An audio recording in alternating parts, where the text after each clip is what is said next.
Nous nous trouvons actuellement sur la plage d'Omaha Beach, qui est l'une des 5 plages de débarquement. Par contre, il n'y a pas vraiment ici à Omaha de blockhaus qui sont face à la mer. Le choix, en fait, c'était surtout pour que le spectateur puisse s'imaginer les défenses allemandes.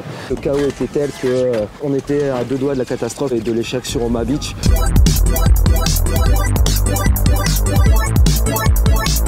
Bonjour, bienvenue dans Culture Pop, la série qui fait le lien entre les collections du musée de l'armée et le cinéma. Je suis Antoine Tromsky, chargé de collection des départements contemporains au musée de l'armée, et aujourd'hui on décrypte ensemble, ici, sur la plage d'Omaha Beach, la séquence du débarquement de Normandie, la scène d'ouverture mythique du film Il faut sauver le soldat Ryan de Steven Spielberg. Allez, on y va!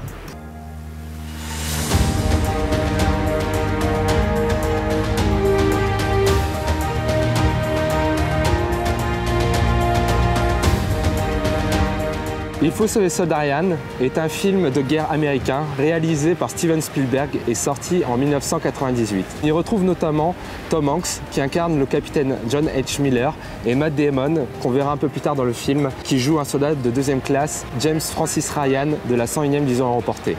Le film commence par la scène du débarquement de Normandie qui est entrée dans l'histoire du cinéma, notamment par sa violence et le réalisme de l'action.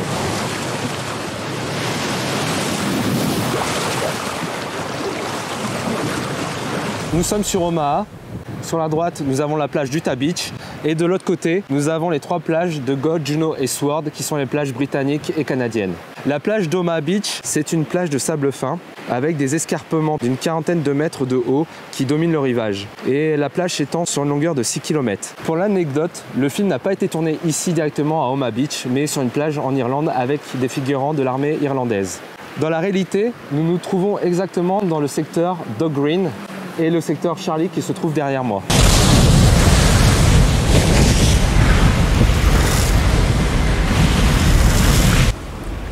Donc on peut voir dans cette scène l'arrivée des barges de débarquement sur la plage d'Omaha Beach. Donc ce qu'on peut voir, c'est des LCVP, donc c'est les barges de débarquement américaines qui pouvaient emporter plus de 30 hommes, entre 30 et 35 hommes. Et donc la petite erreur par rapport au film, c'est que en fait la compagnie C qui a débarqué sur Charlie, donc sur notre droite, a été transportée par des LCA, donc qui sont des barges de débarquement britanniques.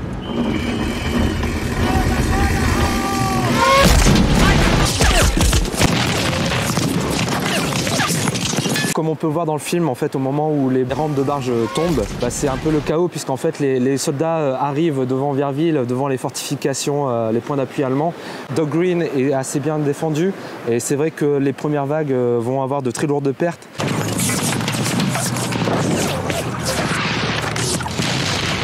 Par contre, contrairement à ce qu'on peut voir dans le film, il n'y a pas vraiment ici à Omaha de blockhaus qui sont face à la mer. On peut supposer que le choix, en fait, c'était surtout pour que le spectateur puisse s'imaginer les défenses allemandes.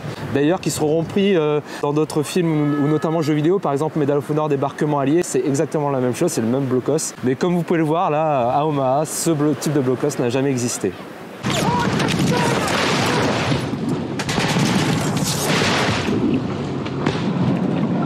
On peut voir les soldats qui sont contraints de sauter sur les côtés de la barge, puisqu'en fait la barge est sous le feu des MG42 et notamment certains vétérans témoignent justement de ce fait.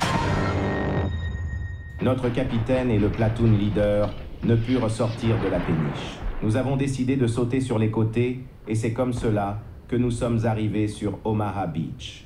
Il y avait des corps et des blessés sur toute la plage et dans l'eau. Notre chance d'atteindre le mur de front de mer était de 1 pour 5.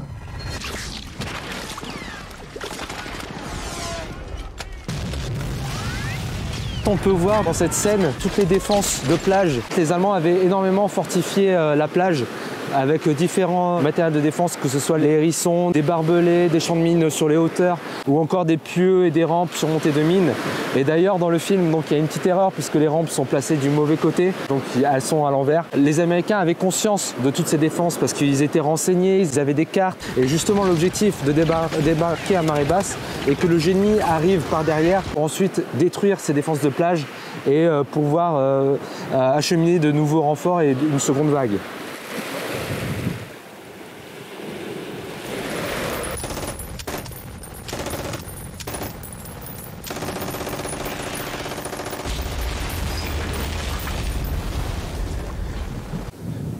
Donc effectivement, dans cette scène du film, on peut voir un soldat allemand qui utilise sa MG42 pour tirer sur les soldats qui débarquent sur la plage. Là où nous nous trouvons actuellement, sur le point d'appui WN73, donc qui est l'un des 3 points d'appui de la vallée de Vierville, qui défend l'accès et la sortie de plage, Dog One. On peut voir justement cette superbe vue qui permet aux soldats allemands de défendre très bien la plage et de faire un tir en enfilade.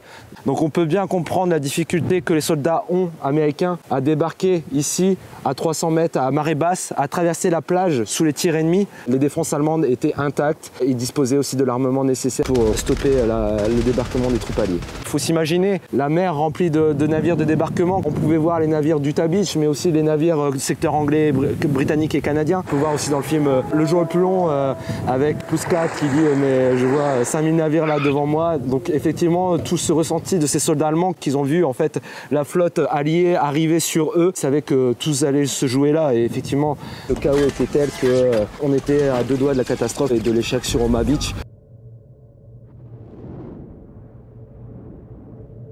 Certains témoignages de vétérans concordent vraiment avec ce qu'on peut voir dans le film, notamment le passage avec le lance-flamme où on voit son porteur qui explose et qui enflamme d'autres soldats.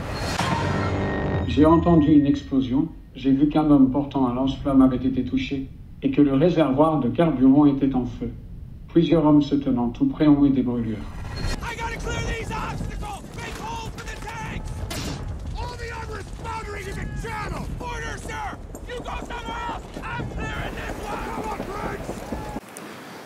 Donc effectivement, dans cette scène, on peut voir l'importance et le rôle du génie américain le 6 juin matin. Le génie avait pour mission de dégager les défenses de plage allemands rapidement pour permettre justement aux vagues suivantes de débarquer de nouveaux renforts, de nouveaux hommes, de nouveaux blindés. Et effectivement, on peut voir donc dans le film ce marin du 7e NBB porter la bande rouge arc de cercle et le chiffre 7 pour le 7e NBB. Donc là, nous nous trouvons à l'endroit où était situé le mur anti-char. Donc en fait, c'était un mur qui était censé bloquer la sortie de plage Dog One, qui est ici. Donc il commençait à ce niveau du bunker et allait jusqu'à de l'autre côté de la route. Et donc le génie américain a détruit ce mur anti-char grâce à 10 caisses de TNT.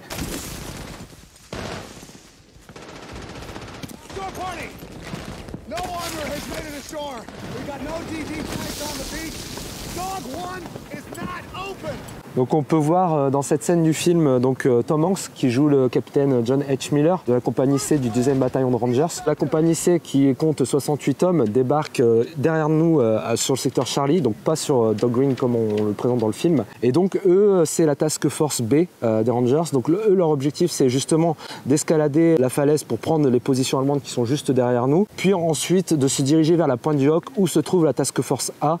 On peut voir des soldats donc, de toutes les unités qui ont participé au débarquement le 6 juin, que ce soit l'US Navy, le Génie ou encore la 29e division d'infanterie américaine avec la compagnie A qui débarque justement ici devant nous sur le secteur Dog Green. C'est l'une des compagnies qui aura le plus de pertes.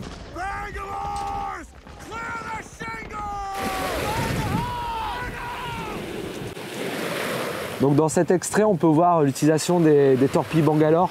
Donc les Bangalore, c'est des tubes qui mesurent 1,50 m de longueur et qui étaient remplis d'explosifs. Et donc en fonction des besoins, on pouvait assembler différents éléments de Bangalore. Et donc l'objectif, c'était de les glisser justement sous les réseaux de barbelés pour créer une brèche et une ouverture pour permettre l'avancée des troupes. Donc dans le film, l'utilisation justement des Bangalore est très réaliste pour ce cas, où on peut voir justement les soldats qui amènent ces torpilles Bangalore, qu'on revoit d'ailleurs au début du film dans la barge de débarquement.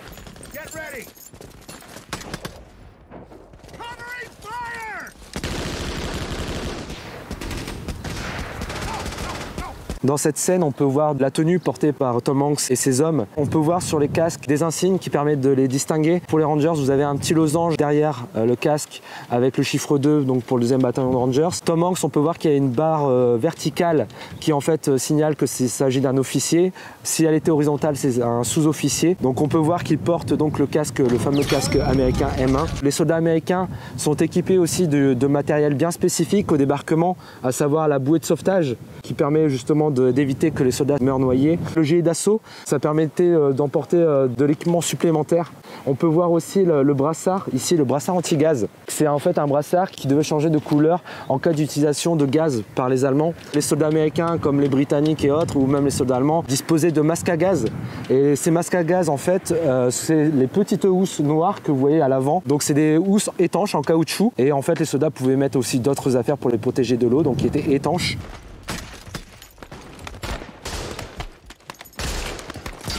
On peut voir un peu toutes les armes utilisées par l'infanterie américaine, que ce soit la Thompson avec le Captain Miller ou encore Iban avec son FM bar.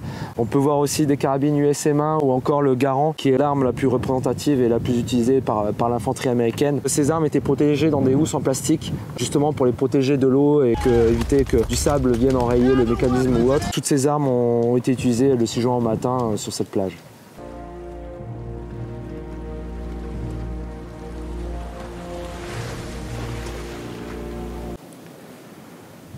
Donc la scène, comme on vient de le voir, se termine avec les corps jonchés sur le sable, sur la plage. Et c'est vrai que en fait, la plage d'Omaha a comme surnom Omaha la sanglante. Et donc nous nous trouvons là actuellement devant le monument qui marque l'emplacement du premier cimetière provisoire américain qui a été réalisé directement sur la plage le 6 juin au soir. On estime environ à 3400 soldats tués, blessés ou disparus pour la journée du 6 juin à Omaha Beach. Nous pouvons conclure cette vidéo par un dernier témoignage qui colle parfaitement à la scène où Tom Hanks, Captain Miller, qui sort de l'eau et qui observe autour de lui le chaos qui y règne. Notre bateau heurta une mine ou fut atteint par un obus. Quand je me suis réveillé, j'étais sur la plage, sans équipement ou armes, incapable de marcher. Donc malgré quelques erreurs comme on a pu le voir, la scène du débarquement du soldat Ryan est tout à fait réaliste et on valide amplement. Pour en savoir plus d'ailleurs, je vous invite à vous rendre au musée de l'armée dans les espaces du département contemporain consacré justement au débarquement de Normandie et à la bataille de Normandie, où vous aurez l'occasion de voir l'uniforme porté par les soldats américains le 6 juin au matin, mais également le parachutiste américain ou encore la tenue du para britannique et d'autres surprises à découvrir sur place dans les salles du musée de l'armée.